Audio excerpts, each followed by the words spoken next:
there, thanks for stopping by. Are you one of those people that's afraid to make a pie crust because you don't think you can do it? Well, I'm here to tell you that you can, and I have a simple recipe for you, and I will go through the steps with you to show you that you can do it. So follow along.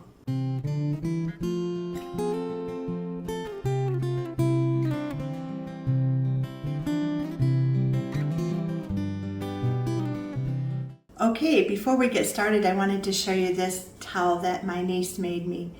Don't be afraid to take whisk. I thought that was super cute and very appropriate for this video. We're going to take a whisk and make a pie. So the first thing that you'll need is 1 1/4 cup of all-purpose flour.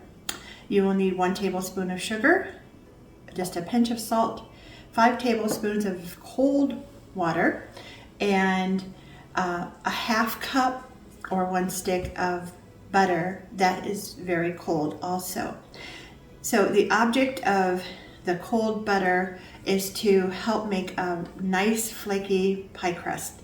So you can use a bowl, you can use a pastry cutter to cut it all in, you can use a fork, you can use your fingers, but I'm going to use food processor. This is what makes it so simple for me. So I'm going to go ahead and dump the dry ingredients in here. The 1 1/4 cup of flour, 1 tablespoon of sugar, the pinch of salt. I'll give that just a little pulse, then we'll add the butter. And we'll put all the butter pieces in. You can shave the butter if you'd like, but I just cut them into chunks like this. You want to handle the butter as little as possible so that it doesn't melt. Okay, then once again, we'll pulse that until it's like a pea size. Let me check that. Okay, it's now about pea size here. Show you, it's little crumbles. So now I'll add the 5 tablespoons of water, very cold water. Okay, now I will pulse that until it starts to form into a ball.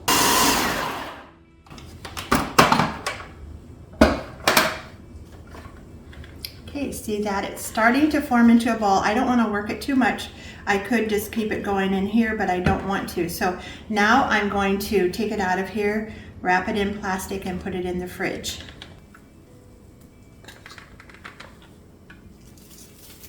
Okay, as you can see, it's a little sticky, but I'm going to go ahead and just wrap it up and form it into a ball or a disc. I prefer it to be in a disc so it's a little easier to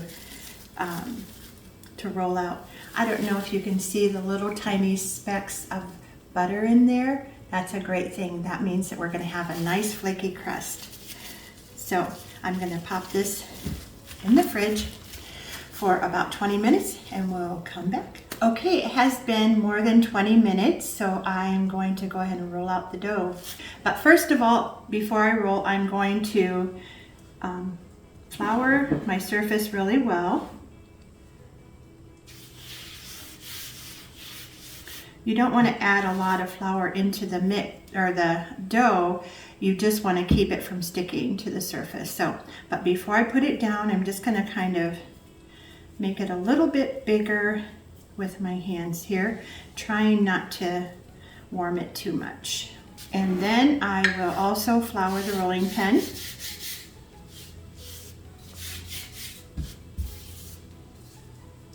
And then when you're rolling, you'll want to apply a lot of pressure. And I find it's easier to keep the shape if you turn it. Also keeps it from sticking if you turn it every couple of rolls.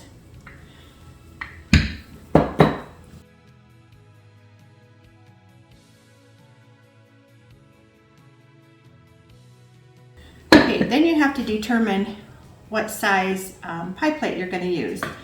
I have just a regular aluminum pan. This one is just for a regular pie crust. It's not a deep dish. This one's kind of in between. This is one I actually made in ceramic class about 40 years ago. So it's kind of cool. This one is a deep dish. It's kind of old and rugged looking, but this is my favorite one to use for apple pies, and that's what I'm going to do with this one. I'm going to make an apple pie. So you'll want to make sure that your pie crust is at least a couple inches out from the edge of the pie pan here. And so I can see that I need to go a little bit longer. Okay, that looks good. I'm going to go ahead and take a knife and trim it down just a little bit. You don't have to do this, but I like it to be a little more uniform. Be sure to leave that couple inches there because that will be your nice decorative fluted edge. And we'll save these pieces for something we're going to do in a few minutes here. Okay, so now I'll just put my, let me move this. I'll put my pie plate here and then fold it and put the fold right in the middle. And then gently pull it over and not stretching at all. I'm just going to lift the sides and make sure that it's all the way to the edge, all the way around. Like I said, not stretching. If you stretch it in the oven, it will pull back and then your pie will shrink. And well, you don't want that. Okay, and then just kind of pat it around the edges, make sure it's stuck tight.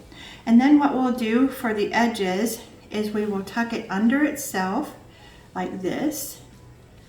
See how that's right along there? And that gives us a nice thick edge to make a nice decorative fluted edge.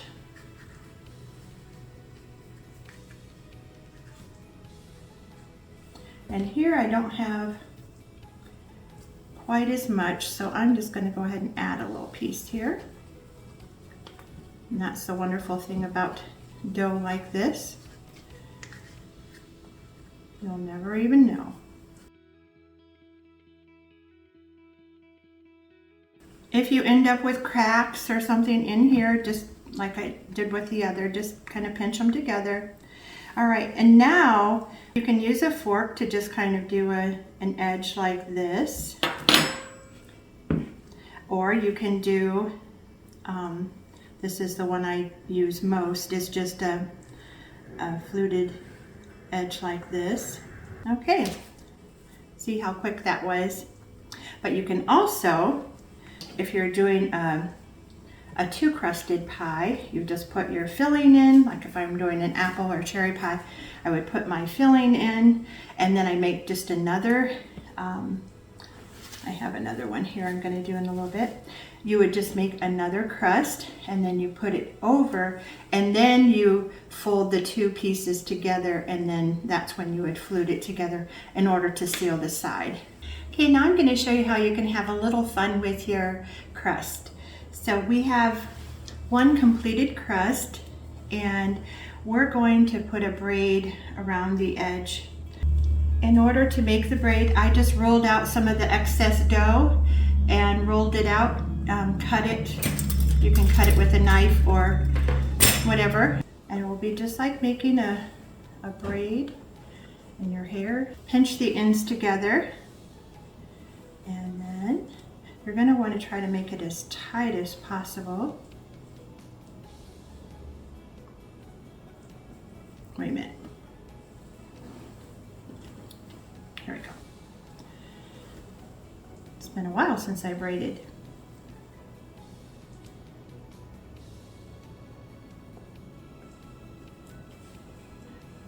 Just trying to keep them flat. And being gentle with them because they will tear. Of course, if you're in a hurry to make your pies, you're not going to want to do this, but it is fun to do something like this on special occasions.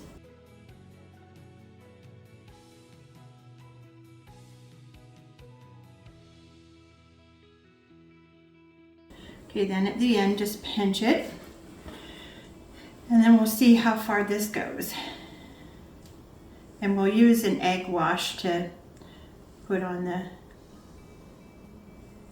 top here to make our glue. I just wanted to see how far it will go. Oh, that's gonna be so cool. No, I'll wait and do the other one first.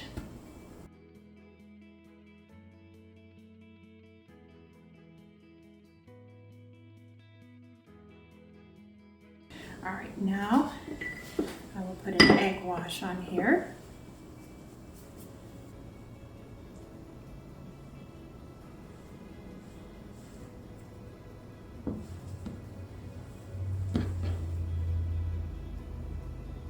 Ooh, I just barely made that big enough. Isn't that beautiful? Now, another thing I can do here to add a little bit to that, a couple little fall cutouts here. I'll kind of use this to hide those spaces there. So once again, I'll use the egg wash. Isn't that so cute? Just having a little fun with it. But I'm going to go ahead and finish putting those on with the egg wash. And then I will put them, or put the whole pie in the freezer until I'm ready to bake it. But I think I'm gonna make this one my pecan pie. So I will fill it before I bake it. So after it hangs out in the freezer for a little bit, it'll be ready to fill and bake. That wasn't so hard, was it? I hope that you'll try this recipe and make your own pies from scratch. And I hope that you'll keep following for more videos. Come back again. Be sure to like and subscribe to the channel. See you soon. Bye now. Pulse that until it's like a pea shape or pea size. I'm going to put it onto a piece of plastic. I'm not going to mess with it too much because I don't want to melt the butter.